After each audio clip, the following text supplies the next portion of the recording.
علیکم ورحمۃ اللہ وبرکاتہ۔ محترم بھائی نے یہ پوسٹ سینڈ کی ہے، کچھ لوگ تہجد کی اذان دیتے ہیں، ان سے گزارش ہے یہ حدیث سے ثابت نہیں ہے، جو دلیل آپ دیتے ہیں وہ رمضان المبارک کے سحری الارم کے لیے تھی۔ دوسری بات، تہجد کا ندا کرنے والا مؤذن خود اللہ رب العالمین ہے، جو پہلے آسمان پر آ کر ندا لگاتا ہے کوئی گناہ گار تو آ جائے میں اسے بخش دوں، ہے کوئی مانگنے والا میں اسے دے دوں۔ محترم بھائی بس اس میں اتنی ہی بات یاد رکھیں، بھائی کہتے ہیں جی اس کی وضاحت کر دیں۔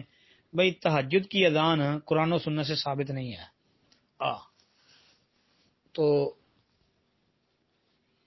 یہ بھی نہیں کہ یہ صرف رمضان کے مہینے میں سحری کے الارم کے لیے تھی، یہ نہیں ہے، بلکہ یہ فجر کی 2 اذانیں تھیں جو رمضان اور غیر رمضان میں دی جاتی تھی، 2 اذانیں، ان کو محدثین نے فجر کی 2 اذانیں قرار دیا ہے۔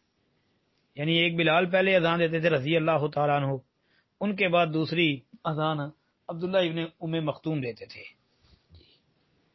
تو اللہ کے رسول علیہ السلام کی حدیث ہے کہ جب بلال اذان کہے تو کھا پی لو، اور جب ابن ام مختوم اذان کہے تو بس کھانا پینا چھوڑ دو۔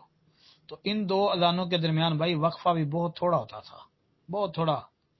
یہ نہیں ہوتا تھا کہ 2 گھنٹے 2.5 گھنٹے پہلے ہی ایک اذان دے دی جائے، جیسے آج کل کہیں کرتے ہیں کہ 2 گھنٹے پہلے ایک اذان ہو جاتی ہے، پھر اس کے بعد 2 گھنٹے بعد دوسری اذان ہوتی ہے۔ پھر یہ بھی یاد رکھیں کہ تہجد کی اذان کی ضرورت ہی نہیں ہے، کیونکہ تہجد کا ٹائم جو ہے یہ کوئی فکس نہیں ہے کہ جس کے لیے اذان کہی جائے۔ یہ کوئی فکس ٹائم نہیں ہے، مثلا کہ رات کو 1 بجے جی تہجد کا ٹائم ہے، یا 2 بجے تہجد کا ٹائم شروع ہو جاتا ہے تو لہذا اذان پڑی جائے۔